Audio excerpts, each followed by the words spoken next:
샬롬, 시냇가에 나를 심다 신화심 챌린지 16일차입니다. 9월 3일 수요일 데살로니가전서 2장 17절에서 3장 13절 묵상 나눔 시작합니다. 우리가 누군가를 사랑할 때 처음과 또 시간이 흐르게 되면은 우리가 상대를 보는 관심사가 달라지게 됩니다. 처음에는 겉모습 외적인 부분에 우리가 관심을 가졌지만 점점 그 관계가 깊어질수록 그 사람의 내면, 어떤 기쁨이나 염려나 걱정, 어떤 그 내면에 더 관심을 갖게 됩니다. 오늘 본문 속 사도 바울도 한 교회를 향한 그의 마음은 겉의 외적인 것이 아니라 그들의 내면, 그들의 영혼을 향해서 관심을 갖고 있었습니다. 지금은 떨어져 있었지만은 과거에 함께 있었던 그 시간 속에서 그 영혼들을 사랑하게 되었고, 그리고 떨어져 있지만 또 가고 싶지만 갈 수 없는 상황에서 그 영혼들은 과연 평안한가? 그 영혼은 제대로 세워져 있는가? 그 믿음은 괜찮을까라고 하는 그 깊은 관심을 가지고 오늘 편지를 써내려 가고 있습니다. 어제 본문이었던 2장 전반부에서 바울은 데살로니가 교회를 향한 자신의 사역이 얼마나 순수했는지를 변호합니다. 그리고 이제 그 순수함의 가장 큰 증거인 그리움을 써내려 갑니다. 17절을 보면 바울은 데살로니가 성도들과 잠시 떨어져 있었다라고 이야기합니다. 근데 잠시 그 떨어져 있는 것이 원어적으로 보면 고와 같이 되었다라는 의미예요. 마치 부모가 자식과 강제로 생이별한 것 같은 찢어지는 심정을 드러낸 것이죠. 그렇게 몸은 떨어져 있어도 마음은 단 한순간도 떠난 적이 없어서 그들의 얼굴을 다시 보려고 열정으로 애썼다고 고백합니다. 그는 한 번, 두 번 그들에게 가려고 애썼다라고 말하는데 한 번, 두 번은 진짜 딱 한 번, 두 번 이렇게 애썼다라는 게 아니에요. 우리도 이런 말을 쓰죠. 야, 내가 진짜 이거 하려고 한 번, 두 번 한 게 아니야. 여러분, 이건 어떤 의미예요? 여러 번 애썼다라는 거예요. 바울도 그렇게 데살로니가 교회로 다시 방문하려고 여러 차례 애썼지만은 사탄이 막았다라고 말합니다. 이것은 어떤 추상적인 방해가 아니었습니다. 당시 바울 때문에 일어난 폭동이 있었습니다. 그때 야손이라는 성도가 바울을 대신해서 보증을 섰고 풀려났습니다. 만약 그런데 바울이 다시 데살로니가에 가게 되면 그 보증을 섰었던 야손과 성도들이 막대한 물질적 배상을 하거나 감옥에 갇히는 끔찍한 법적인 위험에 처하게 되는 상황이었습니다. 바울은 그들을 너무 사랑했기에 자신의 보고 싶은 마음보다 그들의 안전을 먼저 생각해야만 했습니다. 여기서 우리는 바울의 관심을 발견할 수 있습니다. 그의 관심은 사역의 성공이나 자신의 안위가 아니었습니다.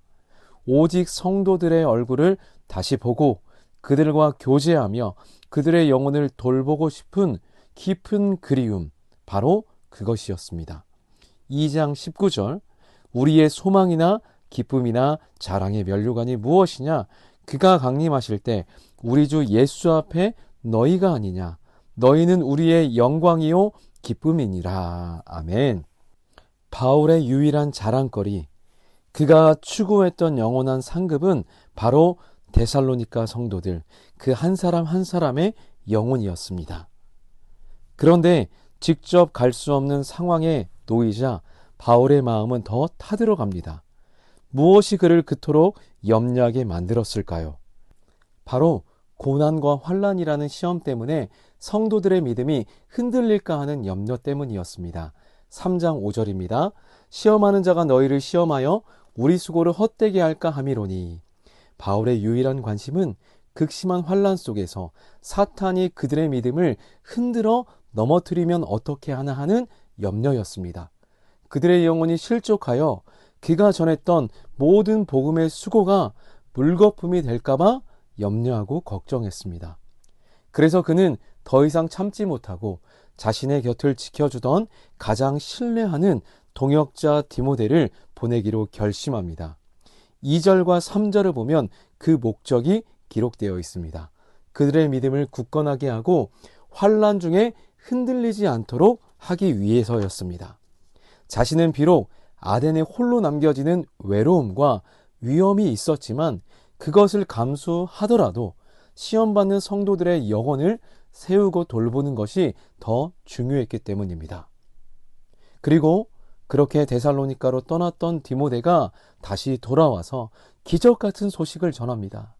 선생님, 데살로니가 성도들이 그 모든 환난 속에서 믿음과 사랑 위에 굳게 서 있습니다. 그리고 성도들이 우리를 간절히 보고 싶어 합니다. 이 소식을 들은 바울의 반응은 어떠했을까요? 모든 기쁨으로 기뻐했다라고 성경은 말합니다. 당시 바울 자신도 고린도에서 재정적인 궁핍과 사역의 반대라는 환난 한가운데 있었습니다. 그런데 그는 이렇게 고백합니다. 8절입니다.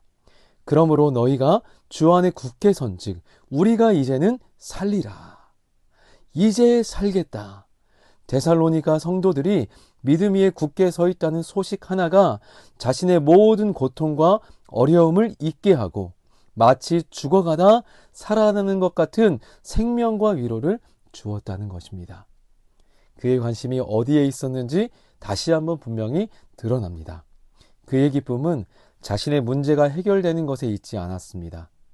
오직 한 영혼이 믿음 위에 굳게 서 있는 것, 그것이 바울을 살게 하는 유일한 기쁨이자 감사의 이유였습니다. 그래서 바울은 이 기쁨을 어떻게 하나님께 다 보답할 수 있을까? 이 주신 커다란 기쁨을 하나님께 다 보답할 수 없다라고 하면서 주체할 수 없는 감사를 터뜨립니다. 그리고 넘치는 이 감사는 기도로 이어집니다. 하나님, 다시 그들을 만나 교제할 길을 열어주옵소서. 서로를 향한 사랑이 더욱더 넘치게 하여 주시고 그들을 굳건하게 다시 세울 수 있도록 하나님 그 기회를 주시옵소서. 그리고 마침내 주 예수께서 다시 오시는 그날에 모두가 거룩하고 흠없게 서게 해달라고 간절히 기도합니다. 그의 기도의 시작과 끝 역시 오직 영혼의 온전함을 향해 있었습니다. 바울의 마음을 가득 채웠던 관심은 건물이 아니라 사람이었습니다. 성공이 아니라 영혼이었습니다.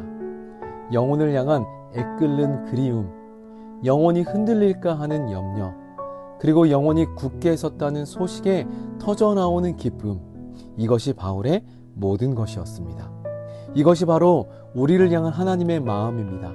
하나님은 우리가 얼마나 성공했는지, 많은 것을 가졌는지 관심이 없으십니다. 하나님의 유일한 관심은 어떠한 상황 속에서도 당신의 자녀인 우리의 영혼이 믿음 위에 굳게 서는 것입니다. 오늘 하루 바울의 마음으로 주변의 지체의 영혼에 관심을 가져봅시다. 그냥 잘 지내라는 안부를 넘어서 그의 영혼의 상태는 어떠한지, 마음의 어려움, 삶의 어려움은 없는지, 기도의 제목은 없는지 우리가 물어보고 진심으로 기도해 주는 겁니다. 동시에 나를 위해 기도해 주는 누군가가 있다면은 기도해줘서 고마워, 너 때문에 내가 이렇게 잘 서 있어, 감사합니다, 고맙습니다 라는 소식을 전해봅시다. 어쩌면 그 소식이 지쳐있는 누군가를 살리는 힘이 될 것입니다. 우리의 관심이 나를 넘어 서로의 영혼을 향할 때 우리 공동체는 어떤 환난도 이겨나갈 수 있는 하나님의 능력과 기쁨으로 가득하게 될 줄 믿습니다. 오늘 하루도 화이팅 하시고요. 우리의 영혼이 주 안에서 더욱더 강건하여지고 영혼을 향한 관심이 풍성한 하루 되기를 축복합니다. 화이팅!